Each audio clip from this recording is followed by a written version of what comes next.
Right, and now we're gonna have mystery link number 3 from Jen. Oh, it's the same guy. It's the same guy. Okay. So we've got Colicchie? Colicchie? I bet I'm butchering that name. I'm really sorry. I'm really sorry if you're the artist and you're watching this. That's my pronunciation of your name. I hope it's not too bad. I hope you like my reaction.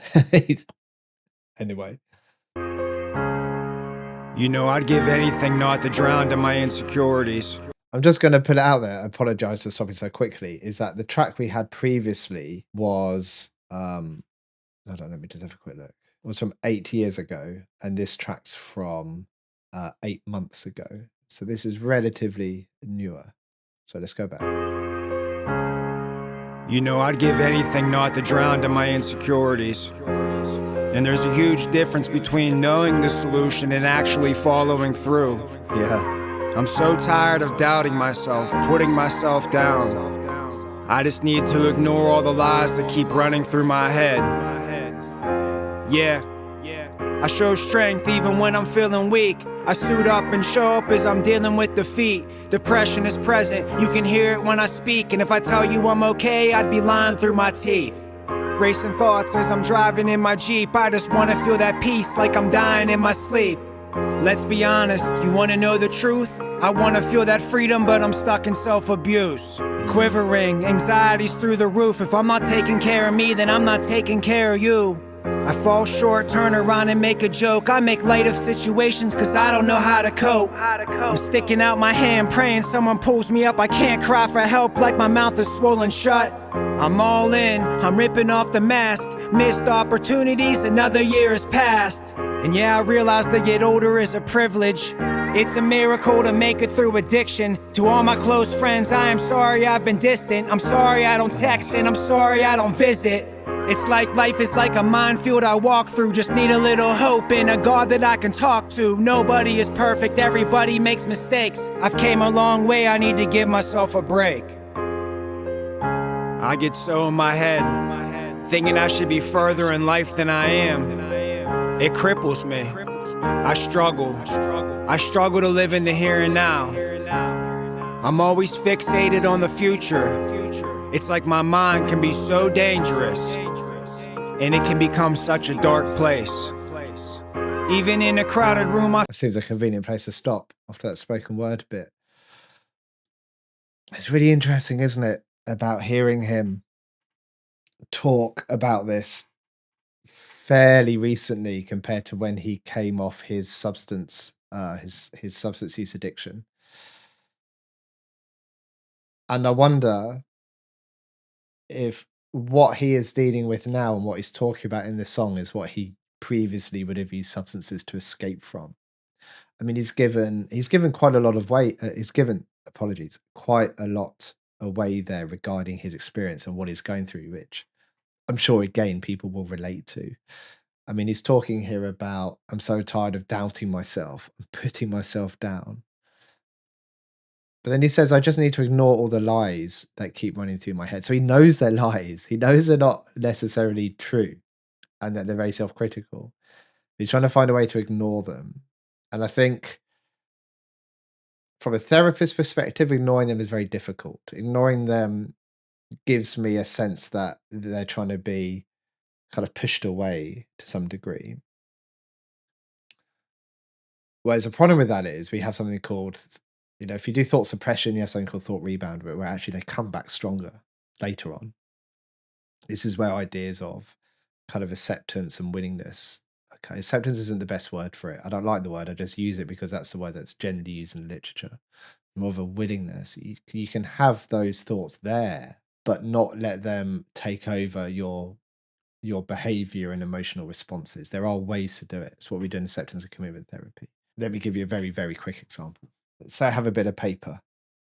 Okay, I haven't got paper. It's just I haven't got any paper. Let's do it on my hand. Let's say I write something on my hand. I'm so down of doubting myself. Okay, so let's say I have the thought of you're never going to make it, or something along those lines, or you're gonna screw this up. Let's have that. You're gonna screw this up. So let's say I screw this up in my hand.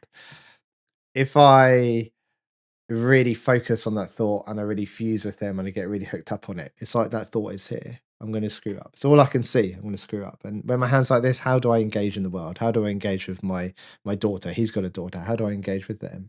Like, how do I engage in anything in the world practically when I'm this close to my thoughts? The flip side of that is pushing that thought away as much as you can. So imagine I was holding a bit of paper or it's written on my hand, like really, really pushing it away. Now there's a bit of distance there from it. I can see the world a bit, but this is really bloody tiring. This is knackering. I can't, having my arm outstretched. I know, it's metaphorical, but that is exhausting for me to do that all of the time, really pushing those thoughts away. So that doesn't work, push thoughts away. But actually, imagine it's a bit of paper. I can have the thought or the paper like on my lap. I can kind of just let it sit there. I'm still aware of it. It's still in my peripheral vision. I haven't got rid of it. It's still there. That's really important. That thought is still there, but it's not in the way. That's what we aim for. I'm not saying this is easy. We can get there with practice, but this is what we aim for in something like acceptance and commitment therapy, is we can have those thoughts there, but they don't take a lot of energy from us. We're not fighting them. We're allowing them to be present, but we're still engaging in the world how we want to. I went off on one there. Apologies. He talks about here about depression being present. And if I tell you I'm okay, I'll be lying through my teeth. It's like, I'm not okay. When people ask, I go, I'm fine. I'm fine. I'm doing all right. It's like, no, I'm not. I'm lying. I'm lying because A, I don't want to burden you with it. B, I don't want to acknowledge it myself. Anxiety is through the roof. If I'm not taking care of me, then I'm not taking care of you. And you know what? That because we saw his daughter in the previous video, that's what comes up for me when he says that. If I can't take care of you, daughter, if I can't even take care of myself. So I really need to take care of myself so I can take care of you because I want to be here for you. I missed opportunities. Another year has passed. It's just that thought that time is going on and nothing's improving. And this really resonated, especially after the previous song. To all my close friends, I'm sorry I've been distant. I'm sorry I don't text, and I'm sorry I don't visit. And I wonder if that feeds into that anxiety, not anxiety, that feeds into that guilt, feeds into that shame of kind of pushing people away, not responding to people where maybe they were reaching out. Previously, those behaviors and that internal pain and discomfort that came up when he was doing that probably would have been met with some kind of drug use as a way to cope with it. But when drug use is off the table and you don't have that option, you got to find other ways. And actually this, apologizing to your friends with the intent to reconnect is a good step. And I think if friends are really genuinely your friends would say, yeah, man, you're going through a hard time. Okay. You're back with us now. We're friends. I'm not sure if we got up to this, but even in a crowded room, I feel alone. Let's I can't remember the spoken word bit he did. Let's just play the rest of the song out. It can become such a dark place. Even in a crowded room, I feel alone. I need to reach out, I can't do this on my own. Exactly. Colder than mid-February, pain, it is necessary. Illness is hereditary, trips to the cemetery. Issues by the carload, a pocket full of money, but I still fear tomorrow. I've always stuffed my feelings, the process is vital, I can't interrupt the healing. I went from holding a syringe to holding my kids. I went from wanting to die to being eager to live. To my wife to be, I know I shut down, lack communication, I am not where I'd like to be. I need to be more patient with Brielle. Am I right or wrong? Half the time I can't even tell. I'm full of flaws, the work is never done still. I need to be more affectionate with my son, I mean listen. I hope you understand me. I'll go that extra mile while providing for my family. I stay calm, even when I'm triggered. I'm just trying to be a positive father figure. I'm gripping on the gratitude, praying I don't lose it. There's several parts of parenthood where I need improvement, but it's not about me, it's all about the kids. Cause even when I'm empty, all I ever do is give. It's an incredible feeling to be able to be there for others. Family is everything. I just want to do my part. I just want to be enough. I want to be that role model for my children and show them that it's not about the hand you were dealt, it's how you play your cards.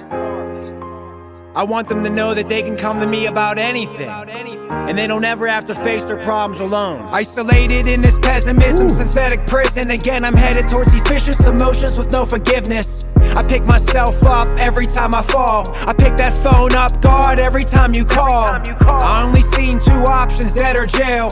Now all I see is innocence behind that wedding veil.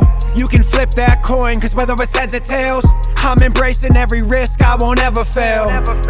I'll never win the nomination. My past life is not exactly dinner conversation. I'm not complaining, I'm just sitting here checking in. Tired and exhausted, I'm just hoping for a second wind.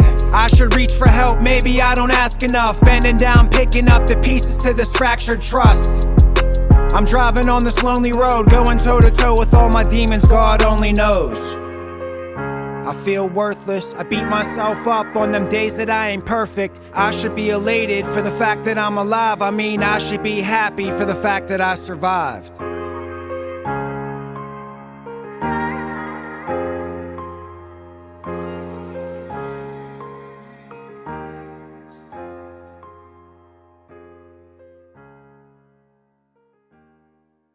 So again, at the end there, we're talking about what's important and meaningful to him, talking about his values, talking about how he wants to be there for his family. I think he mentioned he had a son now as well. And he just talks about how difficult that is, how challenging that is for him. Yet despite that, he is still able to give what he can. There was a line there about, I think it was something about processing emotions and was it doing the work or something? Yeah, I'm full of flaws and the work is never done. That was there. So it's a long road on working on yourself. Still, I need to be more affectionate with my son. Okay, I wonder why he isn't. I stay calm even when I'm triggered. So that suggests that he understands what triggers him, what reminds him of things perhaps that have happened in his past. And I stay calm. So he has that ability, he has that skill, which is good. I'm just trying to be a positive father figure. I'm sure there was something in there about processing emotions. Maybe I misheard it. Ah, this is probably what I heard. I've always stuffed my feelings. So that's kind of like what we talked about the thought suppression before. That's emotional suppression. The process is vital and I can't interrupt the healing. Yeah, that kind of process of processing emotions is really vital. It's not something that we interrupt. We tend to these days. We can interrupt it by all kinds of mechanisms that perhaps historically weren't there before, such as mindless scrolling. We don't give ourselves much time anymore to sit with emotion, sit with other people when something's happened and process together. I think that is generally causing us some difficulty. Right. Again, similar to the previous track with kind of the heart, you can hear the exhaustion in his voice, can't you? How difficult it is for him to be the man that he wants to be, at least head in that direction. It's very difficult. Yeah, beneath that exhaustion, you can hear the warmth. You can hear the love for his family, and his children and his wife that he has. And it sounds like he's quite empathetic towards others who are in similar situations as well. And I wonder if there's some in my head kind of thinks about this in terms of maybe there's some kind of post-traumatic growth here, which is where we look at this idea of meaning making after something, after you've been through something really difficult. And I wonder if there's a meaning making here about the man that he now wants to be, especially now he's got a family. This awareness that he now has of imperfection and this tension that he perhaps has between shame and acceptance of what he's experiencing or has experienced and how he copes with that. And my hands, practically very similar to the last track, I think, this idea of authenticity and vulnerability, that is a bridge to connecting with other people. I mean, it's connected with me. I mean, I wonder where he would be without his connection with his children and his wife. I don't think he'd be in the position he's in now, that's for sure. I don't even want to hypothesize. I think it's a nice thing to do where he'd be. But that connection with a person, his wife, clearly meant a lot. And then kids were produced and his connection with them and how he wants to show up in the world. What kind of person does he want to be for them? You know, when they describe him when they're older and they describe what kind of dad has he been, what words would he want them to say? And if he can take those words and then turn them into actual actionable behaviorable behaviors, that wasn't a very good sentence. He can start to manifest those qualities into his daily life. And that seems to be what he's doing. I mean, he's certainly made big changes, which are really nice to see. Anyway, let's leave that one there. I like this guy. Leave it there. Thanks for watching, everyone. Take care. Bye.